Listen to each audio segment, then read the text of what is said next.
All right, I got a little situation here in the RV, well, camper van, whatever you call it. I have this Cruising Comfort DC 12 volt inside air conditioned system, and it stopped holding a charge. It seemed like it would hold a charge for a while and then it would leak out.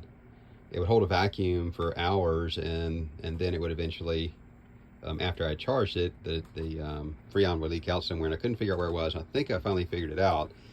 The high side service port, this is the low side over here, and then the high side would be right here, which I've already taken off, had the, what do you call that valve? I can't remember the name of it now, Schrader valve, stuck inside so far that I couldn't get it out. I talked to a service tech and they told me that I should probably try changing those Schrader valves, and I'm pretty sure that since I couldn't get it out, that was the problem. It was actually jammed inside the service port so far that the tool couldn't grab the Schrader valve.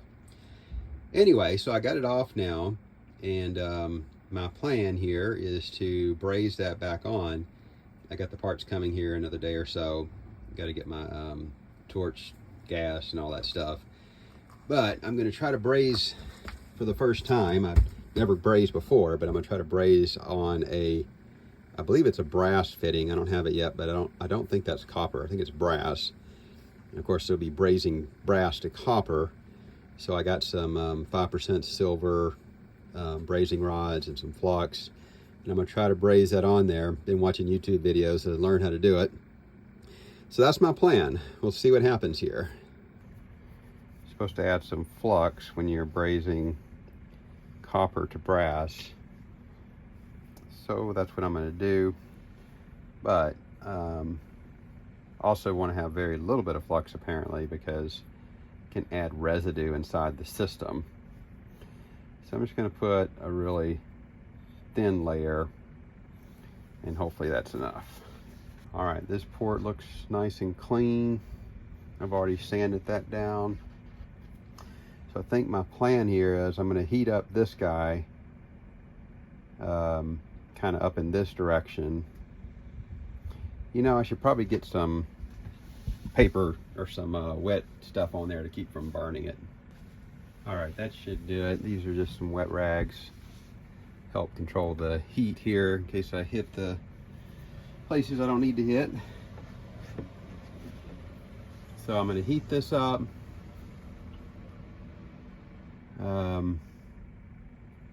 I guess I'll put this on here before I start heating this, otherwise it might just burn that flux off. So I'm going to put that on, seat it all the way. We're going to heat it up. Going to try to heat this area here. Supposed to heat it to a red, till it's glowing red for the copper apparently. And then we're going to use some of these rods. Something like that might work pretty good. No turning back now. It's supposed to just kind of be about like that.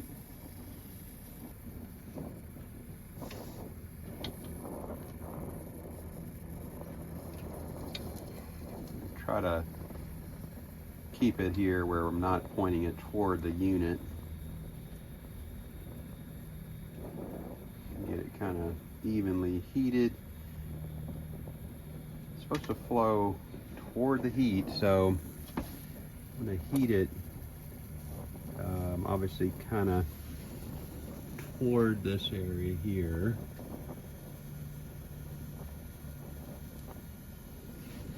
Well, I can see already that might be too hot. Let's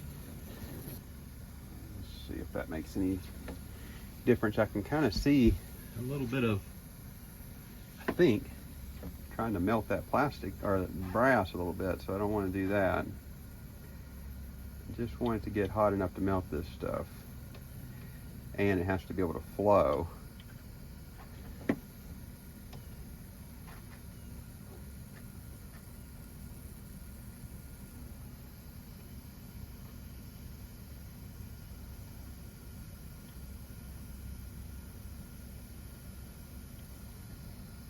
Okay.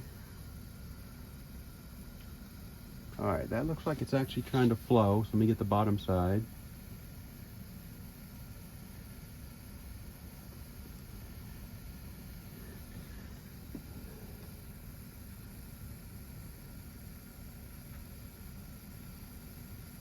All right, well, I'm gonna clean that up. We'll pull the vacuum on it and see if it holds.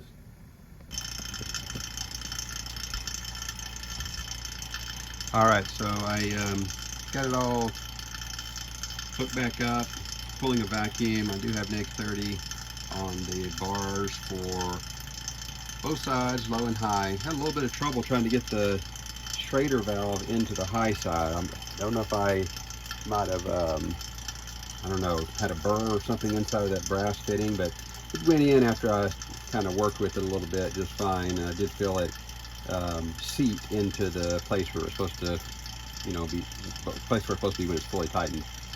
So I'm gonna let this sit here. I'll probably let it sit for an hour or so pulling a vacuum. Then I'll turn the pump off. We'll let it sit for another hour without the pump on and see if it holds.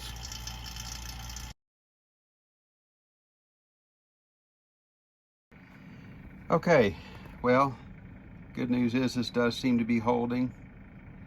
You know, the thing about these gauges is if you look at it like this versus looking at it like this, you know, it's kind of hard to know, but I'm trying to look at it straight on and I do think it's holding. So I'm gonna go ahead and charge this thing. It's been, I don't know, 30 minutes of letting it sit and see if it leaks. So we don't have any leaks at this point after taking a vacuum for over an hour. So we're gonna charge it up. Okay, so here's the situation. I charged up the system yesterday and thought I had it. It held a vacuum, no problem. Charged it up, it cooled down just like it should. Had a nearly 30-degree differential in the temperature between the intake and the registers. But this morning when I came out, it was not cooling. It had no Freon in it, so the Freon leaked out. So I started looking around, trying to find a leak. Couldn't find a leak. I put a little bit of Freon in there. Used my little sniffer tool here to try to find the leak. Probably did that for 30 minutes. Found no leaks. The only place I had any detected Freon whatsoever was at the high-end service port. So I thought maybe I had a leak right there, but it wasn't consistent. There was just a little bit right there. So what happened is when I took off the high-end service port cap, this little guy, I heard a little bit of a hiss. So you can see inside of there maybe there's a little bitty thing that goes inside the port. I'm thinking that thing could possibly be actually pushing that Schrader valve in and allowing gas to escape. That's my theory right now.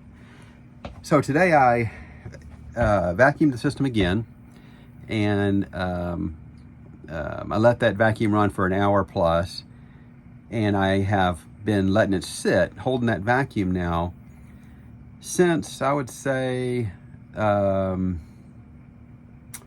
gosh, 3 hours is what we're going on now, and it's still not budged. So I know that thing is holding, at least when I have these gauges on. I believe right now, my theory is that cap is what's causing the leak. So what I'm gonna do is I'm gonna go ahead and charge the system up again, and then I'm gonna let it sit again, but this time, of course, I'm not gonna put the cap on, and we'll see if that makes any difference. Show you this here. I think that this cap, which has a little thing inside of there, you can see that, when it goes on, that little thing pushes inside of the service port, and I feel like that was actually pushing in on that Schrader valve and causing a little bit of a leak. And all I did this, well, I guess it's been not today, but yesterday evening, was charge it back up, and I simply didn't put these caps on, which I guess has worked.